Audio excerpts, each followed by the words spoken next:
Hi everyone, welcome to our YouTube channel Nirvara Education. പഠിപ്പിക്കുന്ന portions നന്നായി മനസ്സിലാകാൻ lecture 1 and 2 കണ്ടതിന് ശേഷം ലെക്ചർ 3 കാണുക. ഇനി നമുക്ക് കുറച്ച് ക്വസ്റ്റ്യൻസ് നോക്കാം. First question, the mass per unit volume of a substance is called a density. Arrange the following in the order of increasing density. Increasing densityയിൽ അതിനെ അറേഞ്ച് ചെയ്യണം. എന്തൊക്കെയാണെന്ന് നോക്കാം. Air, exhaust from chimney, honey, water, chalk, cotton and iron അല്ലേ. ഇനി നമുക്കറിയാം density എന്ന് പറയുന്നത് എന്താ? ഡെൻസിറ്റി എന്ന് പറയുന്നത് മാസ് ബൈ വോളിയമാണെന്ന് നമുക്കറിയാം അല്ലേ. ഇതാണ് ഡെൻസിറ്റിയുടെ ഇക്വേഷൻ. അപ്പോൾ ഡെൻസിറ്റിയെക്കുറിച്ച് പറഞ്ഞാൽ നമുക്കറിയാം സോളിഡ്സിന് എന്താണ്? ഹൈ ഡെൻസിറ്റിയാണ്. സോളിഡ്സിന് ഹൈ ആയിരിക്കും. അങ്ങനെയാണെങ്കിൽ ഗ്യാസസിനായിരിക്കും ഏറ്റവും ലോ ഡെൻസിറ്റി വരുന്നത് അല്ലേ. ഗ്യാസിന് എന്താണ്? അതിൻ്റെ പാർട്ടിക്കിൾസിൻ്റെ ഇടയിൽ ഒരുപാട് സ്പേസസ് ഉണ്ട് അല്ലേ. ഒരു പാർട്ടിക്കിളും വേറൊരു പാർട്ടിക്കിളിൻ്റെ ഇടയിൽ എന്താണ്? ഒരുപാട് സ്പേസസ് ഉണ്ട്. അപ്പോൾ വോളിയം എന്താണ്? കൂടും. അപ്പോൾ വോളിയം കൂടുമ്പോൾ ഓട്ടോമാറ്റിക്കായിട്ട് ഡെൻസിറ്റി എന്ത് ചെയ്യും? റെഡ്യൂസ് ചെയ്യും. അപ്പോൾ ഇവരിൽ ഏറ്റവും ഡെൻസിറ്റി കുറവ് എന്താ? ഗേഷ്യസ് സ്റ്റേറ്റിൽ നിൽക്കുന്നവർക്കാണ്. അപ്പോൾ ഈ തന്നേക്കുന്ന സബ്സ്റ്റൻസുകളിൽ ഗേഷ്യസ് സ്റ്റേറ്റിൽ നിൽക്കുന്നത് ഇപ്പം എയറും എക്സോസ്റ്റ് ഫ്രം ചിമ്മിനിയുമാണ്. എയറിലാണെങ്കിൽ എയർ പാർട്ടിക്കിൾസ് മാത്രമായിരിക്കും. പക്ഷേ എക്സോസ്റ്റ് ഫ്രം ചിമ്മിനീസിലോ എയർ പാർട്ടിക്കിൾസിൻ്റെ കൂടെ തന്നെ ഡസ്റ്റും കാർബൺ പാർട്ടിക്കിൾസും ഒക്കെ കാണും. അപ്പോൾ ഫസ്റ്റ് നമുക്ക് ഏത് എഴുതാം? എയർ എഴുതാം. എയറിനാണ് ഏറ്റവും കുറവ് ഡെൻസിറ്റി. എയറിന് ശേഷം പിന്നെ ആരാണ്? എക്സോസ്റ്റ് ഫ്രം ചിമ്മിനീസ് അല്ലേ. ഇനി ആരാ വരുന്നത്? ഇനി ഹണിയും വാട്ടറുമാണ് വരുന്നത്. അതിനു മുൻപ് കോട്ടൺ വരും. കാരണം എന്താണെന്ന് വെച്ചാൽ കോട്ടൺ ലൈറ്റ് ഇൻ വെയിറ്റ് ആണ് അല്ലേ. അതേപോലെ തന്നെ അവരുടെ മാസ് വളരെ കുറവാണ്. മാസ് വളരെ കുറവും വോളിയം കൂടുതലുമാണ്. ഓക്കെ, അപ്പോൾ സ്വാഭാവികമായിട്ടും ഡെൻസിറ്റി കുറവ് ആർക്കായിരിക്കും? കോട്ടൺ ആയിരിക്കും. അപ്പം നെക്സ്റ്റ് മൂന്നാമത് വരുന്നത് കോട്ടൺ. ദെൻ അത് കഴിഞ്ഞിട്ട് ആരായിരിക്കും? Water, then honey. ഓക്കെ, ഇപ്പോൾ ലിക്വിഡ്സും കഴിഞ്ഞു. ഇനി അടുത്തത് സോളിഡ് സ്റ്റേറ്റിൽ നിൽക്കുന്നവരാണ്. അതിലിനി ആരൊക്കെ ഉണ്ട്? ചോക്കുണ്ട്, അയണും ഉണ്ട്.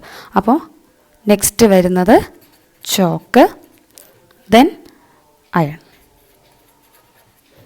ഓക്കെ, ഇപ്പം എല്ലാം അറേഞ്ച്ഡ് ആയിട്ടുണ്ട്. ഇനി നമുക്ക് നെക്സ്റ്റ് ക്വസ്റ്റ്യൻ നോക്കാം. Next question give reason. A gas exert pressure on the walls of the container. നമ്മൾ ഓൾറെഡി പഠിച്ച കാര്യമാണ് അല്ലേ. പാർട്ടിക്കിൾസ് റാൻഡമായിട്ട് എല്ലാ ഡയറക്ഷനിലേക്കും മൂവ് ചെയ്യുന്നു. അങ്ങനെ അവർ ഹൈ സ്പീഡിൽ മൂവ് ചെയ്ത് തമ്മിൽ എന്താണ്? ഇടിക്കുകയും അതുപോലെ തന്നെ ഗ്യാസ് ഇരിക്കുന്ന ആ കണ്ടെയ്നറിൻ്റെ വോൾസിൽ ഇടിക്കുകയും അങ്ങനെ അവിടെ ഒരു പ്രഷർ എക്സേർട്ട് ആകുമെന്ന് നമ്മൾ പഠിച്ചു. അപ്പോൾ ഈ പോർഷൻ്റെ ഫുൾ എക്സ്പ്ലനേഷൻ ലെക്ചർ 2 കാണാത്തവർ ഉറപ്പായിട്ടും കാണണം. ഓക്കെ, അപ്പം ഈ ക്വസ്റ്റ്യൻ മനസ്സിലായല്ലോ. ഇനി നെക്സ്റ്റ് ക്വസ്റ്റ്യൻ നോക്കാം. Liquids generally have low density as compared to solids, but you must have observe that ice float on water. Find out why. എന്തുകൊണ്ടാണ് ഐസ് ഫ്ലോട്ട് ചെയ്യുന്നത്? വാട്ടറിൽ ഐസ് ഫ്ലോട്ട് ചെയ്യാനുള്ള കാരണം എന്താണെന്നാണ് നമ്മളോട് ചോദിച്ചേക്കുന്നത്. നമ്മൾ ഡെൻസിറ്റിയെക്കുറിച്ച് ഓൾറെഡി ഡിസ്കസ് ചെയ്തായിരുന്നു അല്ലേ. എന്താണ്? Density is equal to mass by volume എന്ന് നമ്മൾ ഓൾറെഡി പറഞ്ഞു. ഇവിടെ ഇപ്പോൾ ഒരു സബ്സ്റ്റൻസിൻ്റെ വോളിയം ഇൻക്രീസ് ചെയ്ത് കഴിഞ്ഞാൽ അതേപോലെ എന്താണ്? ഡെൻസിറ്റി അങ്ങ് കുറയും അല്ലേ. അപ്പോൾ വാട്ടർ സോളിഡ് സ്റ്റേറ്റിലേക്ക് പോകുമ്പോൾ വാട്ടർ എന്താണ്? ലിക്വിഡ് സ്റ്റേറ്റിലാണ് ഇരിക്കുന്നത്. അത് സോളിഡ് സ്റ്റേറ്റിലേക്ക് പോകുമ്പോൾ അതിൻ്റെ വോളിയം ഓട്ടോമാറ്റിക്കായിട്ട് എന്ത് ചെയ്യും? വോളിയം ഇൻക്രീസ് ചെയ്യും. അപ്പോൾ അതിൻ്റെ ഡെൻസിറ്റി കുറയുകയും ചെയ്യും. അങ്ങനെ ഐസിന് വാട്ടറിനേക്കാൾ ഡെൻസിറ്റി കുറവാണ്. സോ വാട്ടറിൽ ഐസ് പൊങ്ങിക്കിടക്കും. ഓക്കെ, അടുത്ത ടോപ്പിക്ക് നോക്കാം. ഇനി അടുത്ത ടോപ്പിക്ക് നമുക്ക് പഠിക്കാനുള്ളത് can matter change it state എന്നുള്ളതാണ്. ഓക്കെ, അപ്പോൾ നമ്മൾ കണ്ടു വാട്ടറിന് 3 സ്റ്റേറ്റിലും എക്സിസ്റ്റ് ചെയ്യാൻ പറ്റുമെന്നല്ലേ. ഏതൊക്കെയാ? സോളിഡ് സ്റ്റേറ്റിൽ ഐസ്, ലിക്വിഡ് സ്റ്റേറ്റിൽ വാട്ടർ, ഗേഷ്യസ് സ്റ്റേറ്റിൽ വാട്ടർ വേപ്പറുമായിട്ടും. ഓക്കെ, ഈ സ്റ്റേറ്റ് ചേഞ്ച് എങ്ങനെ ഉണ്ടായി? അതായത് മാറ്ററിൻ്റെ ഉള്ളിൽ എന്ത് ചേഞ്ച് നടന്നപ്പോഴാണ് സ്റ്റേറ്റിന് ചേഞ്ച് വന്നത്? ഈ ക്വസ്റ്റ്യൻസിൻ്റെ എല്ലാ ഉത്തരം നമുക്കൊരു ആക്ടിവിറ്റി കൂടി പഠിക്കാം. നിങ്ങളുടെ ടെക്സ്റ്റ് ബുക്കിൽ തന്നെ ഉള്ളൊരു ഫിഗറാണ്, ഒരു ആക്ടിവിറ്റി ഉണ്ട്. ഒരു ബീക്കറിൽ 150 ഗ്രാം ഐസ് എടുക്കുക. എന്നിട്ട് അതിലേക്കൊരു ലബോറട്ടറി തെർമോമീറ്റർ ഒരു അയൺ സ്റ്റാൻഡിൻ്റെ ഹെൽപ്പോടുകൂടി അതിൽ ഫിക്സ് ചെയ്ത് ഇതിനകത്തേക്ക് ഇടണം. അപ്പം പ്രത്യേകം ശ്രദ്ധിക്കണം, തെർമോമീറ്ററിൻ്റെ ബൾബ് ഐസുമായിട്ട് കോണ്ടാക്റ്റ് വരണം. ഓക്കെ, ഇനി ലോ ഫ്ലെയിമിൽ ബീക്കർ ഹീറ്റ് ചെയ്യണം. എന്നിട്ട് ഏത് ടെമ്പറേച്ചറിലാണോ ഐസ് മെൽറ്റ് ചെയ്യാൻ തുടങ്ങിയതെന്നും അത് ഏത് ടെമ്പറേച്ചറിലാണ് എല്ലാ ഐസും വാട്ടർ ആയതെന്നും ഒക്കെ നമ്മൾ നോട്ട് ചെയ്യണം. ഓക്കെ, അപ്പോൾ നമുക്കറിയാം ഐസ് ഹീറ്റ് ചെയ്താൽ എന്താകും? വാട്ടർ ആകും അല്ലേ? അത് പിന്നെ ഹീറ്റ് ചെയ്താൽ വാട്ടർ വേപ്പറാകും. അപ്പോൾ ഈ എക്സ്പെരിമെൻറ്റിൽ നോക്കിയാൽ കാണാം, ഇപ്പോൾ ഐസ് ഒരു -10 ഡിഗ്രി സെൽഷ്യസിലാണ് ഇരിക്കുന്നത്. ഓക്കെ, അപ്പോൾ തെർമോമീറ്ററിൽ റീഡിങ്സ് നോക്കി അറിയാം, ഏകദേശം -10 മുതൽ -10, പിന്നെന്താണ് 0, 10, 20 അങ്ങനെ ഏകദേശം 110 ഡിഗ്രി സെൽഷ്യസ് വരെ എന്താണ് ടെമ്പറേച്ചറിൽ റീഡിങ്സ് ഉണ്ട്.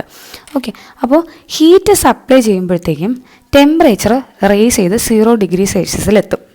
അങ്ങനെ അവിടെ വെച്ച് എന്ത് ചെയ്യാൻ തുടങ്ങും? ഐസ് മെൽട്ടാവാൻ തുടങ്ങും. അതായത് 0 ഡിഗ്രി -10 നിന്ന് പതുക്കെ ടെമ്പറേച്ചർ ഇൻക്രീസ് ചെയ്ത് എവിടെ എത്തും? 0 ഡിഗ്രി സെൽഷ്യസിലെത്തും.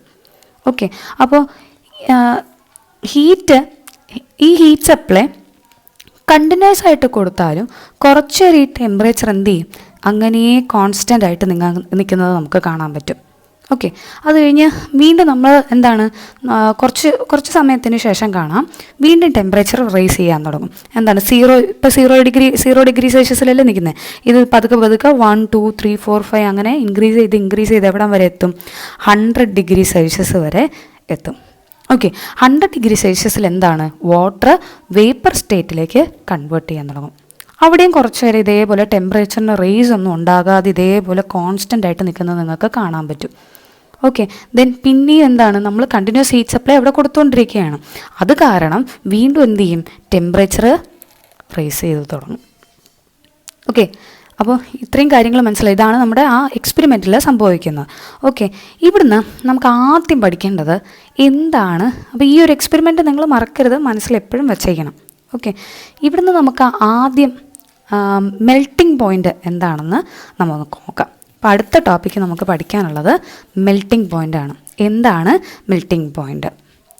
ഓക്കെ, ഒരു നോർമൽ ഒരു അറ്റ്മോസ്ഫിയറിക് പ്രഷറിൽ ഏത് ടെമ്പറേച്ചറിൽ വെച്ചാണോ സോളിഡ് മെൽറ്റ് ചെയ്ത് ലിക്വിഡ് ആകുന്നത് ആ ടെമ്പറേച്ചറിനെയാണ് നമ്മൾ മെൽട്ടിംഗ് പോയിൻ്റ് എന്ന് പറയുന്നത്.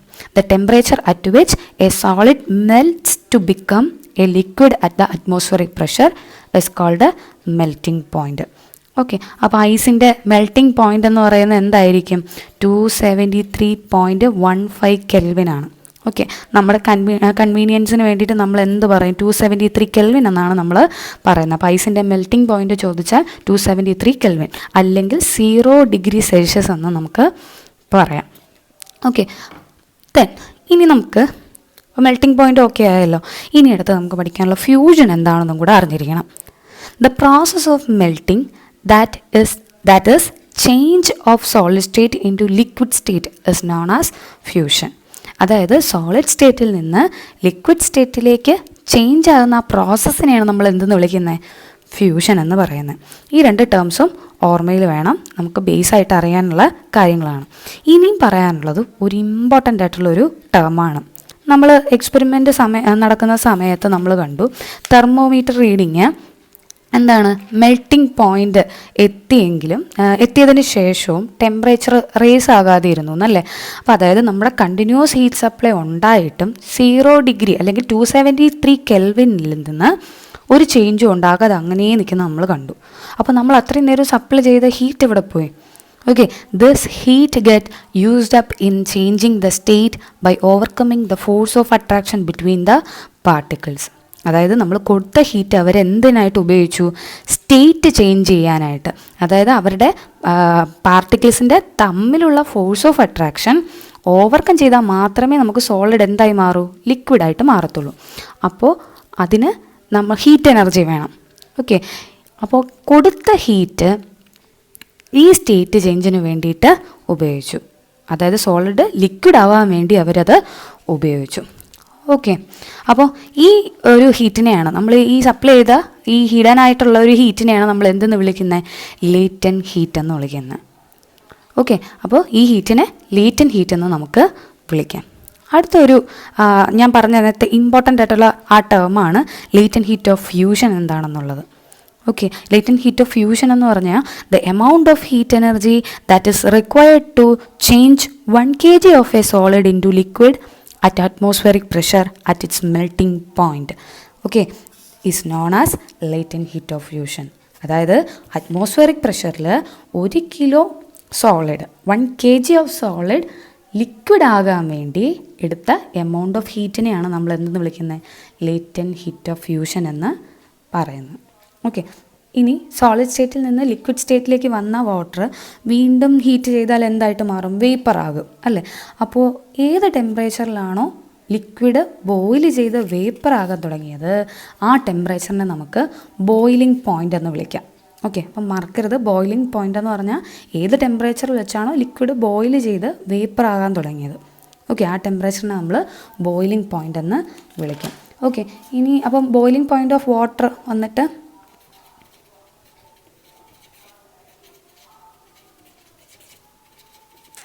വാട്ടർ എന്ന് പറയുന്നത് 100 ഡിഗ്രി സെൽഷ്യസ് അല്ലെങ്കിൽ 373 കെൽവിനാണ് കേട്ടോ. അപ്പോൾ അടുത്ത ടോപ്പിക്കിലേക്ക് നമുക്ക് പോകാം, ലേറ്റൻറ്റ് ഹീറ്റ് ഓഫ് വേപ്പറൈസേഷൻ.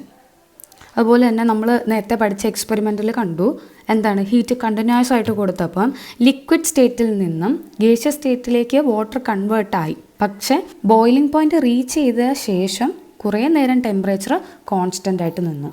അപ്പോൾ നമ്മൾ കൊടുത്ത ഹീറ്റ് എവിടെ പോയാൽ? നമ്മൾ ഓൾറെഡി ലേറ്റൻറ്റ് ഹീറ്റിനെ ഫ്യൂഷനിൽ പഠിച്ചു അല്ലേ?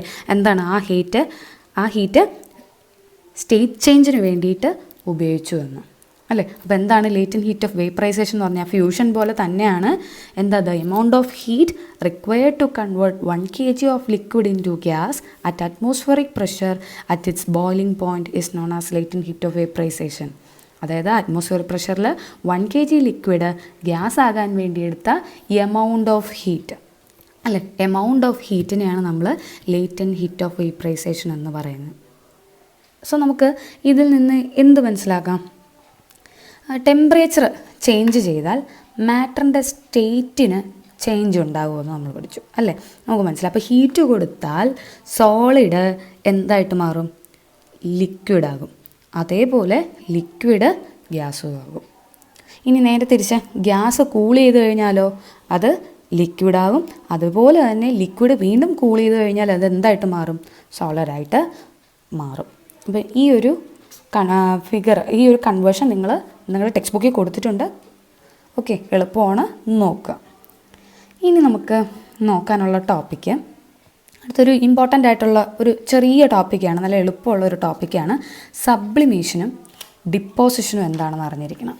ഓക്കെ, അപ്പോൾ നമ്മളിപ്പോൾ പഠിച്ചു എന്താണ്, ഹീറ്റ് അപ്ലൈ ചെയ്താൽ സോളിഡ് ലിക്വിഡ് ആകുമെന്നല്ലേ, അതുപോലെ ലിക്വിഡ് ഗ്യാസ് ആകുമെന്നും പഠിച്ചു.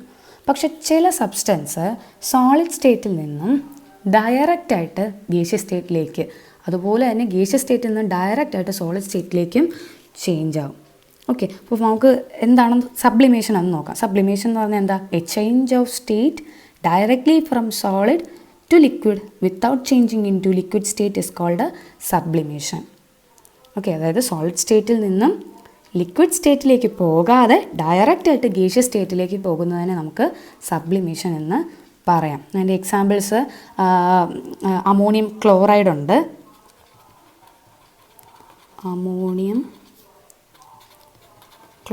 ഉണ്ട്, അതുപോലെ തന്നെ നിങ്ങൾക്കറിയാം പാറ്റ ഗുളിക, നാഫ്തലിൻ ബോൾസ് എന്ന് പറയും. നാഫ്തലിൻ ബോൾസ്, പിന്നെ camphor,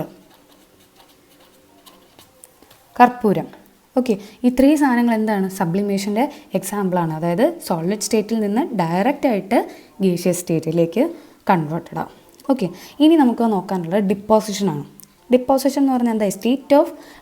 A change of state directly from gas to solid without changing into liquid is called deposition. Okay, എന്താണ്? നേരെ ഗേഷ്യസ് സ്റ്റേറ്റിൽ നിന്ന് നേരെ സോളിഡ് സ്റ്റേറ്റിലേക്ക്, അതായത് ലിക്വിഡ് സ്റ്റേറ്റിലേക്ക് പോകാതെ നേരെ സോളിഡ് സ്റ്റേറ്റിലേക്ക് കൺവേർട്ടഡ് ആകുന്നതിനെയാണ് നമ്മൾ എന്തെന്ന് പറയുന്നത്?